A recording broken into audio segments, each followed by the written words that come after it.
Bom, estamos aqui então, depois do depoimento do Gustavo, né, sobre a questão dessa viagem em busca da mãe dele no Mato Grosso. A gente vai conversar então com o Marcelo, que é o meu companheiro aqui de trabalho, para a gente fazer uma reflexão um pouco sobre essa questão dessa atividade, né, de intervenção à crise, etc., e eventualmente uma remoção como essa que a gente produziu aí o mês passado, não é isso? Fala um pouquinho, Marcelo, acho que você tem muita experiência nessa área, nessa questão da intervenção domiciliar, da atenção à crise e essa relação com a família que a gente precisa estabelecer aí, né, inicialmente para tentar fazer essa parceria funcionar. Uma das questões que é muito importante, que o Gustavo comentou, trata da sensibilidade, né? Como acessar esse paciente, como que você vai ali produzir estabelecer uma relação, uma conexão mínima, não é? Puxar a ponta do novelo ali.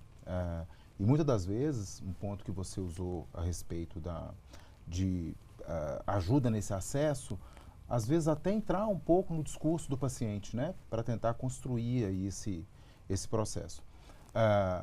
Uma das questões que é importante também é compreender como aquele paciente está naquele momento, qual que é o estado, a relação que esse paciente está estabelecendo com a realidade, não é? A equipe que vai fazer a abordagem, o trabalho que a gente faz nesse processo é tentar ajudar nessa condução para que não haja violação de direitos, para que esse paciente, como sujeito, seja capaz ali de alguma forma compreender que há uma necessidade desse cuidado, não é?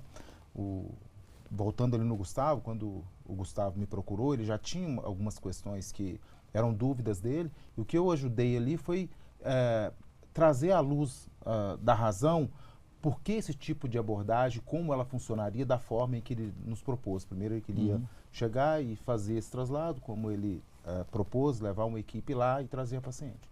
E quando eu falei para ele do trabalho que a gente fazia, né, que nós lá da Psiquiatria BH nos importamos ali com a qualidade da assistência, nos importamos com o manejo, como ele é feito, não é? Aos seus cuidados, aos cuidados da doutora Vanessa, como que é conduzido medicamentosamente o paciente, a importância dos agentes que participam ali, que são a referência nesse cuidado, para que a gente consiga dar continuidade nessa assistência. Algo que também é muito importante no nosso trabalho é a continuidade dessa assistência, porque numa crise, interromper um processo que já está acontecendo de uma abordagem, isso pode ser danoso para o paciente. Quando o Gustavo fala, como é que seria depois se eu chego lá, pego minha mãe e trago minha mãe à força. E aí, como é que fica essa reação? Como ele vai lidar com isso, né? Como que ele lida com isso depois? Então, o processo terapêutico por trás disso, como que vai ser essa construção para que haja um platô ali que vai haver, né, na hora. Não tem como, em algum momento há um confronto, mas que esse confronto seja desconstruído no processo, para que a gente, juntos ali, com a participação dessa pessoa que vai ser a referência, seja ali um membro, um ente querido da família, para que a gente consiga fazer essa saída aí com sucesso. Tá. Bom, importante isso aí. Bom, essa operação não é uma operação, como eu falei, banal, é uma coisa que acontece mais eventualmente, né, esse tipo de demanda, mas a gente faz um trabalho aqui em Belo Horizonte, região de intervenção de crise domiciliar e, eventualmente, de home care, né? O chamado uma internação domiciliar, vamos dizer assim, um home care, que a gente chama mais no sistema de saúde atual, né? Vamos falar um pouquinho sobre isso, Marcelo, talvez um pouco. Deixa eu só levantar um ponto, quando você fala que, claro que isso é trivial, mas uma questão que eu levanto também é o seguinte ponto. Eu acredito que mais pessoas precisam desse serviço, tanto que quando nós somos encontrados por alguma forma, por uma indicação, por um colega de trabalho, não é? Por alguém que já conhece o nosso trabalho, as pessoas falam assim, mas eu nem sabia que existia esse tipo de trabalho, não é? E eu acredito que isso seja algo muito maior do que a gente consegue prever ou fazer ali de alguma forma, alguma previsão mínima que seja, porque as pessoas não conhecem o trabalho, as pessoas não conhecem, não sabem, não entendem da lei, né? Então, às vezes o paciente, a família fala, mas tem que internar compulsório. E a leitura que ele está trazendo disso é a partir, ou melhor, não é a leitura acertada. Ele às vezes não compreende o que é um mandamento, uma internação compulsória, uma internação involuntária, uma internação ali sem o consentimento do paciente, como ela se daria, quais são os agentes envolvidos, né?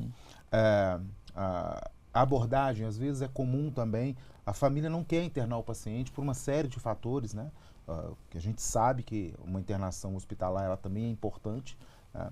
Dependendo do quadro clínico. Exato. E o que a gente tenta fazer é um manejo entre a instituição hospitalar, de fato, e a casa desse sujeito, desse paciente, né? Que necessita desse cuidado.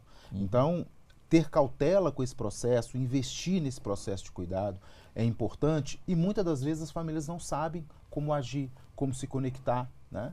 E pergunta para um, pergunta para outro. O próprio Gustavo falou, foi 2 anos para conseguir e ainda assim ele fazia os contatos e ele não se sentia tocado, né? Então, quando a gente pensa que é um serviço, para a gente, sim, claro, não, é algo eventual, mas eu acho que na sociedade tem muito mais pessoas que clamam por cuidados dessa natureza, por profissionais que estão ali imbuídos, investidos da intenção de ajudar essas famílias, não é? E eu acho que a gente traz aqui, com esse tipo de discussão, a possibilidade de ampliar isso e que mais pessoas acessem esse serviço, né? Sim, tá certo. Acho que você colocou bem a questão, a gente presta esse serviço então, de atenção à crise, eventualmente de intervenção domiciliar, né, e cuidado com o paciente e a família, e pode servir sim de ponte, às vezes até para uma moradia assistida, por exemplo, como foi o caso, ou eventualmente até para uma internação psiquiátrica. A gente percebe que os riscos, né, não são riscos passíveis de serem, né, digamos assim, trabalhados num ambiente familiar, né? Se o risco às vezes é muito grande, mesmo com uma equipe dentro de casa, às vezes é temeroso a gente ter o paciente numa situação ou numa circunstância que pode gerar algum risco para ele e para a família, não é isso?